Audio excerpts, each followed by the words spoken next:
we have a very exclusive interview, as I would like to welcome on the line with me Diane Von Hoffman, a.k.a. Moondog Fifi. How are you doing? I'm good. How are you? I am doing wonderful, actually, and, we've got a long list of questions, so if you don't mind, let's go ahead and get started.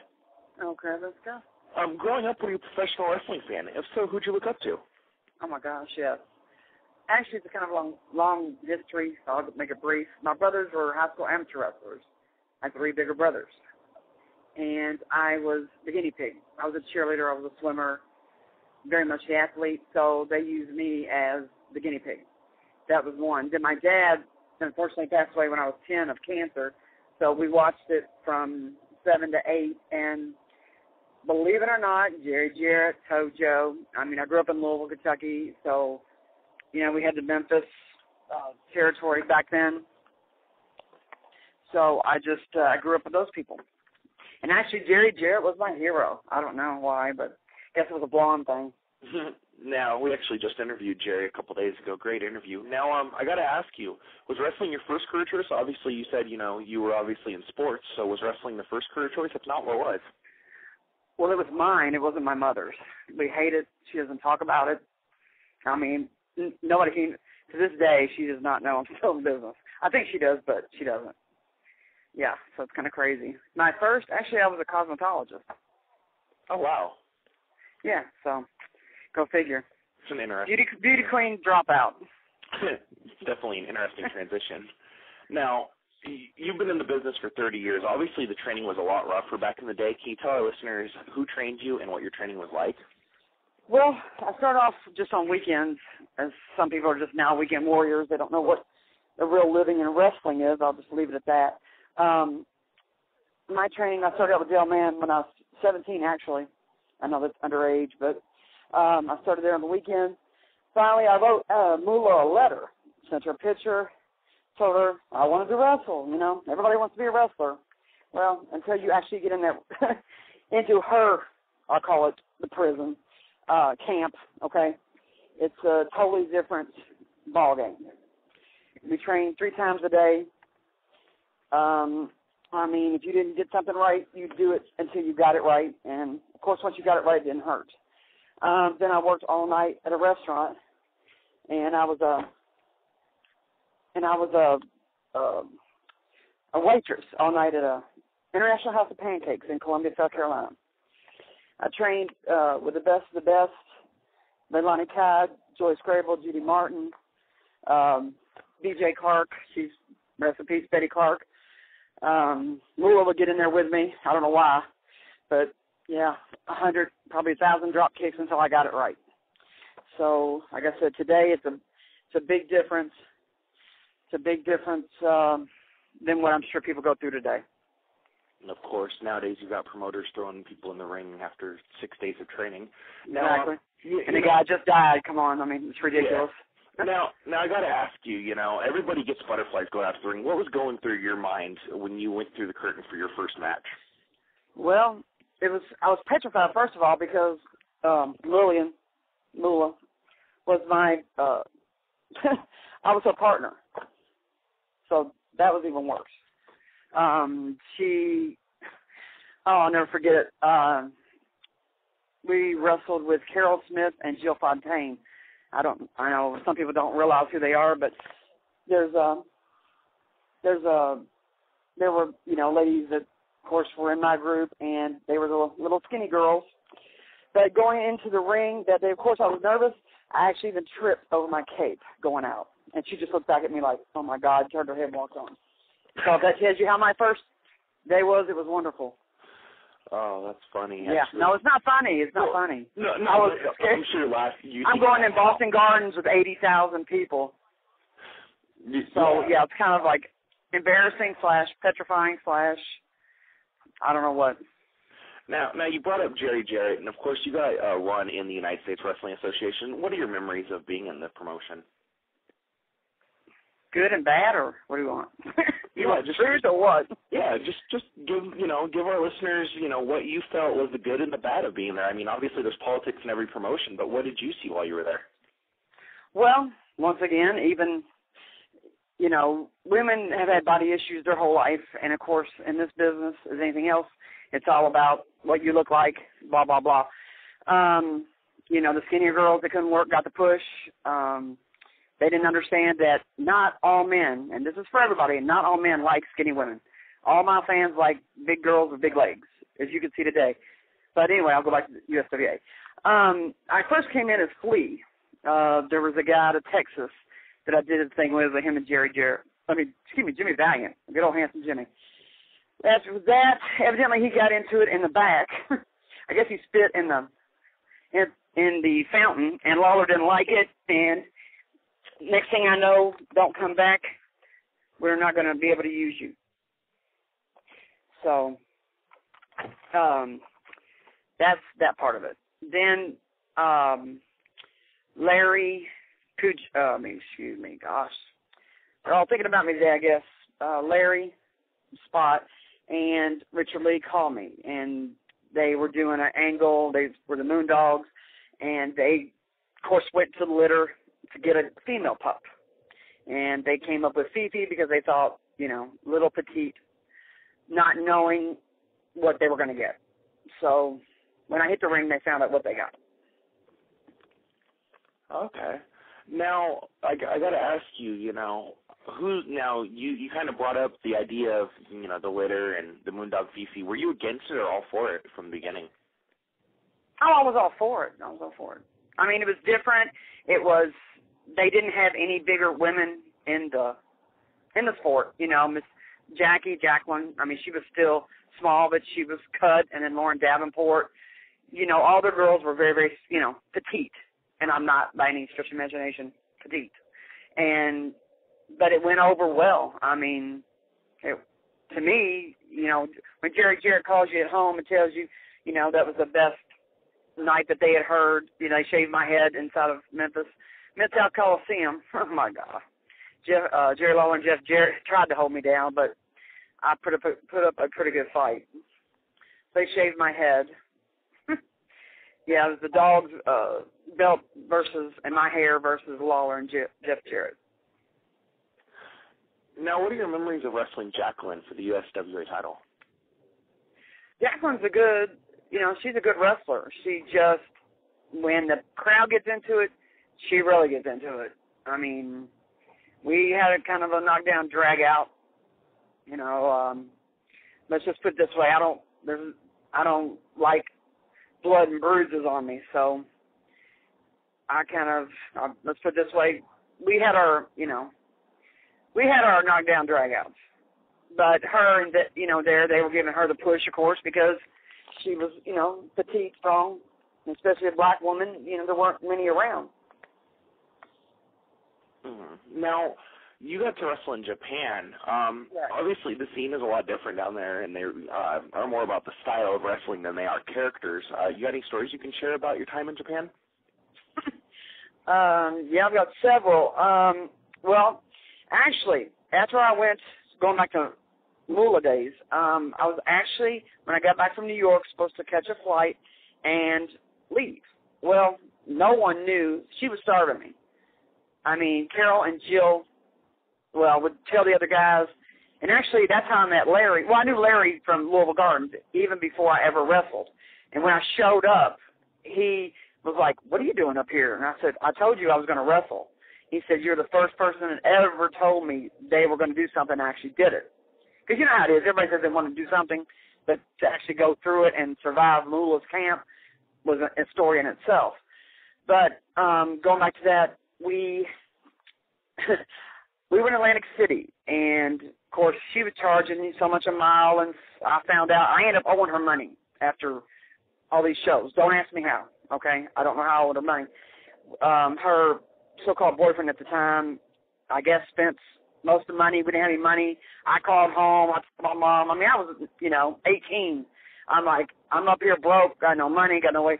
She said, get back to South Carolina, pack your bags, and come home. So that's what I did. I drove 8 hours home.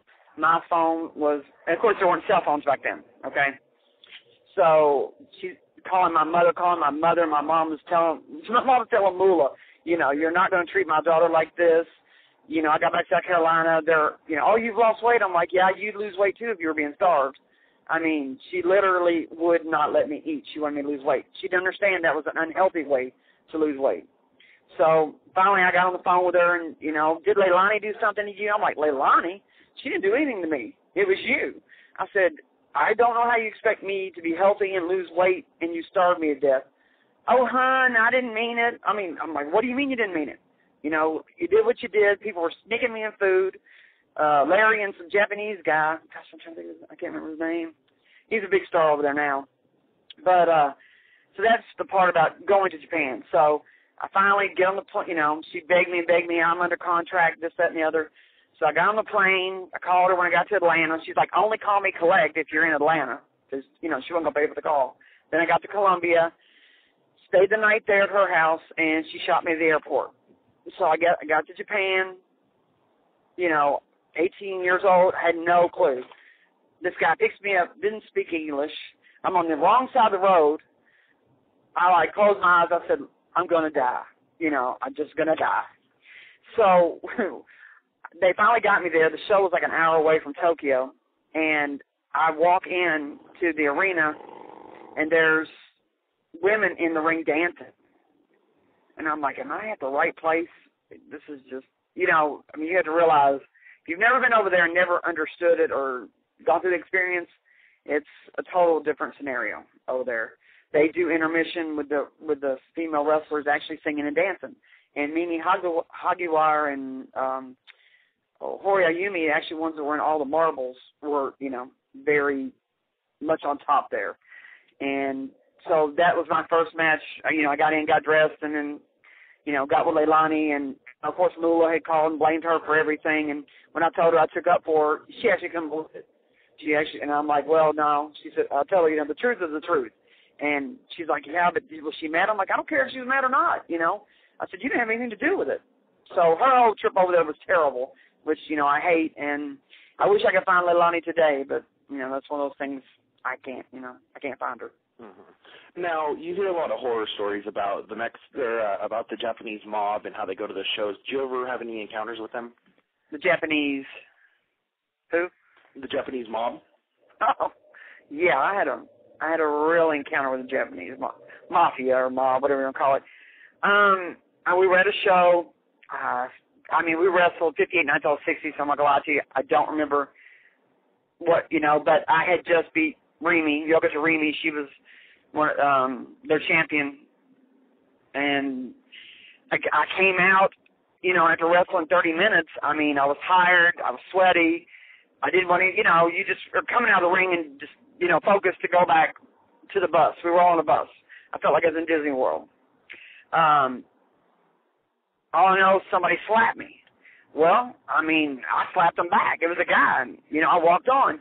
The next thing I know is they're hollering at me, go to the bus, go to the bus. What's wrong? So I'm standing outside. Next thing I know, some man is grabbing me from behind with my hair, pulling me down. Well, the girls were pulling my hair so hard and breaking it. You know, I didn't go with it. I thought it was one, you know, I just thought, I don't know what I thought. I just, you know, like I said, used to them pulling my hair. So next thing I know, I'm looking back, and the guy's got a chair coming at me. So Haiti Kid, he was a midget wrestler. You know, back then he was over there with us on tour, and he jumped on the guy's back to get him off. But they had a guy there that was the 1980-something. He's from England. He was a England, what do you call it, karate champion or jiu-jitsu. He told me, I'm like, why can't you help us? He's like, hands are registered. So he would not even get in there and help us. I mean, we were fighting three people. So finally they got us broke up, got on the bus. I'm like, what is going on? They had the police there, everything. I'm like, what? You know, I thought I was going to jail. I mean, I was, you know, I didn't know what was going to happen. So in the meantime, they came in and, you know, Mimi was the only interpreter. So she's telling me, do you know what you did? I'm like, no, what did I do? She said, that was the Japanese mafia. She said, you didn't see his pinky? I'm like, no, I wasn't really looking at his hands, you know. And she said, well, his pinky had been cut off. And he said they were there to get their part of the gate, is what I was told. Now, I don't know to this day, but you know, they had to smooth it over, and, you know, it was just, let me tell you, a very, very scary incident for my first time in Japan. I bet. And I'll leave it at that. Now, what are your memories of winning the All Japan Pro Wrestling Tag Team Championships with Leilani Kai? It was in Tokyo. It was like the first month we were there. It was a TV show. I'm trying to think. Bear with me. It's been a long time ago. I mean, it was a joy for us, of course, you know, beating their women. I mean, they always complained that I hurt them. You know, Diane, ouchie. They had no idea how bad they were hurting me. But, you know, to win a victory from the Japanese is a big honor. Over there, they started age 14, amateur, putting up the rings. If you notice, I don't know if people watch their history on Japanese wrestling, most of them have quit by the age of 22 because their bodies are just broken. It's worse than any American type of wrestling. They actually do start, and like I said, I couldn't believe it, that the discipline and the training they go through. It's even harder. It's harder to move, as if that can be possible. Now, you know, you obviously going to Japan, I'm sure you went to the Ribeira. Did you ever get your jacket while you were there? No, I didn't. I didn't get one. Didn't get a jacket. Now, memories of your tours to Trinidad, including your match with Princess Jasmine. Oh, wow. It was, it was a beautiful trip. The Sheik had actually ran that show, Ed Farhat, another rest in peace, everybody talking about, basically, and Jasmine, the same. Beautiful hotel, Holiday Inn. I mean, you know, the best of the best. Next door to us was the American Roller Derby. Well, we sold out, and they had like 5 people because some of the people go over there and walk and, you know, come back. But the ring was terrible. We fell into the ring. The ring collapsed on us. So evidently in Trinidad they don't know how to put up a ring. And we worked one show. We were supposed to leave there and go to Grenada. But if you look back and check your history books, the next day, that's when Grenada was invaded. So they were all going to leave us there. They were going to leave us in Trinidad.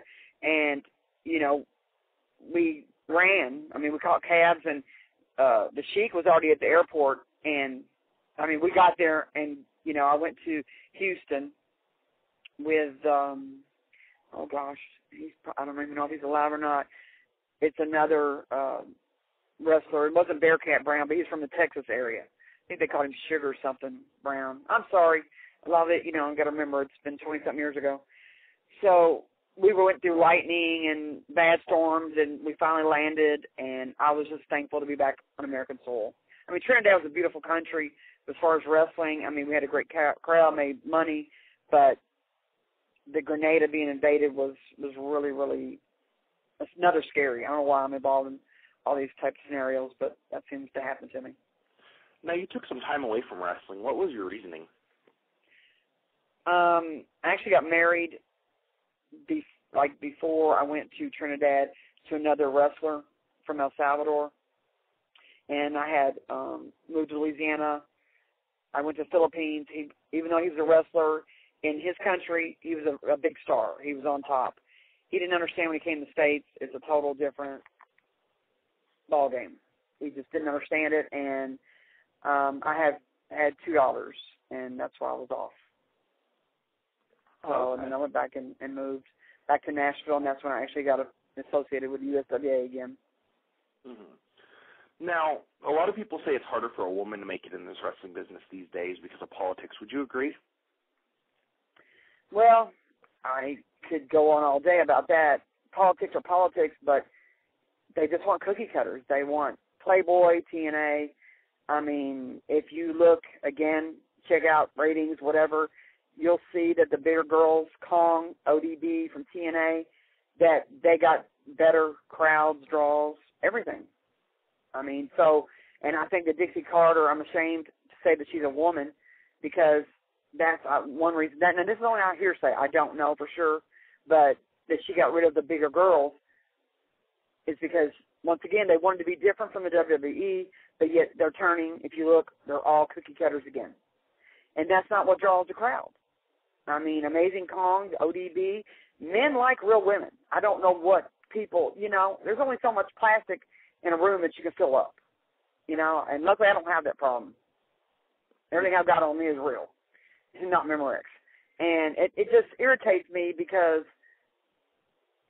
they don't understand that, big women are loved in this sport because, it's just been like that, but no one wants to pay attention to it. And if they don't understand it when Kong left, then I can't tell them any different. 80,000 people turned the channel after her match when Sting and Abyss came on. So if that tells you about ratings, then they need to look at their own history. And a lot of the men are jealous. They don't want women to get better ratings, but if you're looking at a big picture and you're working in a big company, to me you're working as a team. But you see all the women that started that company are gone. Mm-hmm. I would agree with you. Now, you've received a lot of criticism over the past few weeks by dirt sheet writers for continuing to use the Moondog Fifi character. What do you have to say to these critics? Well, copying a gimmick is one thing, okay? Who did I copy? I don't know who I copied. I've been Fifi since 1992. You tell me, who did I copy? Do you know anybody I copied? No, not at all. Okay. Well, they said since Larry died that it's tasteless, as I'll leave it in quotes, to still be doing the gimmick that the era, is done. I'm not copying anybody. I've talked to Richard Lee because I even thought, wow, am I doing something wrong? But I'm not copying anybody. I was brought in by them, and I believe that at least I'm keeping it alive with real people that were in the beginning. That's my whole point. I'm not copying. If somebody copied Spot, Cujo, Moondog Maine and them are the ones that actually started the Moondogs. But I know in the Memphis territory, that's where the, quote, criticism comes from because I understand his family. But I'm going elsewhere, and they have a choice, of who, the Diane or the Fifi. Evidently, people like Fifi better. They like the Waddle or the Crazier. And believe me, I have 3 personas, let me tell you. Several. So I don't know. To them, it's your opinion. They're like rear ends. Everybody's got one. And if you don't want to come see me, don't come see me. That's all I can tell you. But don't, because you've never put, you've never taken a bump. You're in the media. You've, whatever. That's different. You've never been in the business. You've never been down the roads. You've never taken the bumps. You've never done it for a living. You can say you're in the business, but you're not. Until you walk it, don't talk to me about it. I don't want to hear it. I've rode many miles with the Moondogs. We've had our ups and downs, and that's what a family's about, like brothers and sisters. So I would never do anything to disrespect them. So if they think I'm copying, oh, well, that's your problem, not mine. Exactly. Now, recently you've been doing custom matches. Do you prefer custom matches or pro-style matches better? Well, custom are pro. The only difference in these, there's no fans that are actually live. It's harder. It's a whole lot harder because it's much easier to work, and with fans. It is. But the customs are pro-style. I wrestled Betsy Ruth. She's Rosie Lotta Love. And that video, oh, my God, that was the hardest match I've had. But it's just that they let the fans make, whoever pays for it is making up. So it's their dream coming true of who they want in the ring. And it's a lot harder. To me, I don't know. Everybody, like I said, has got an opinion. But I believe they're a lot harder than a match with fans. So they are pro-style. I don't do any fetish. I don't do anything, We're wearing the same suits that we would in a regular arena. So I don't look at customs being different except it's live versus this is taped. Mm-hmm. Now, next year you're going to be going to Germany for the Legends Tour. Would you care to plug that? Oh, sure. No, I'm honored. Like I said, I'm retiring in April. It'll be 30 years. I actually started on my birthday, going to Moolah's, April 1981. So that's 30 years I started 2 years before that, but that's actually 30 years of me, wrestling, okay? And I'm retiring, and they invited me over to do, we're going to be in Berlin My family's from Germany, and so it's February 25th and 26th in Berlin and Rottenburg, and I believe it's like there are Marty Jannetty, Shane Douglas, Desiree Peterson, Jim Powers, a lot of the old school. I mean, they can look, my Facebook has a page on it, and I also have a Yahoo group that I have a wonderful friend named Easy. I give him a plug, and he does my Yahoo group, and then another gentleman from Ontario I have a Tripod account that a friend of mine named Mike did, so he made a compilation, and that is also under DianeVonHoffman.webs.com. So the posters on there of who all is going to be on that tour, and I'm just honored that they want me there and consider me a legend. I don't look at myself like that. I mean, I pay bills, I have problems, people don't understand. You're just ordinary people every day. I mean, they look at WWE, they don't understand, everybody's got problems. Everybody's, got issues. But they always want to judge somebody, but I'm like this, look in the mirror before you judge me. Very true. Now, do you have a rib or a road story you can share with our listeners? I'm sorry, say that again. Do you have a rib or a road story that you'd care to share with our listeners? Oh, gosh. Which one do you want? I mean, for what era? We've got the 80s and 90s. I mean, I started back a couple of years ago with Tracy Smothers, so, being on the road with him is a road story in itself. So what do you want? Just one that sticks out to you that maybe our listeners would find hilarious or even grueling, just you know what I mean? Well, I can, if you want me to go back to Japan, I mean, other than that, there's a couple stories there. But as far as I think people would find funny is, oh my gosh. Well, it's funny, kind of grueling. The night that I was going to Memphis, Richard Lee and I were going from Nashville to Memphis, and I had got hurt. I don't know if anybody ever saw the actual tape when I first came in and clothesline Jacqueline, Miss Texas. But I fell back. What nobody knows is somebody dropped a high heel. So I fell on top of the high heel, okay, rear first, so I'll leave it at that. And I got back in the car that day, I didn't feel it. We got back to Nashville, did the show. The next day, I could not move. I went to my chiropractor, and he's like, there's no way you can, wrestle Monday. I'm like, what are you talking about? I said, that's our biggest thing, Monday night. And he had to pop my back, and he's like, I'm telling you, don't get in the ring. Don't get in the ring, but you know how it goes. You do what you're told not to do, right? Just like your parents tell you. So, your parents say don't do something, what are you going to do? You're going to do it, right? Got in the ring. I don't know how. I guess adrenaline got me through. On the way back, Richard's having to pull me out of the car. I mean, literally, I could not get up. So that's kind of I don't know if call it comedy or whatever, but that was the night also I got my head shaved. So it was kind of like an angry night all in one. Couldn't walk, no hair. I went to the beauty shop the next day, and oh my God, like I said, I was fighting them because, my hair was not supposed to be shaved, period. So this is for shoot.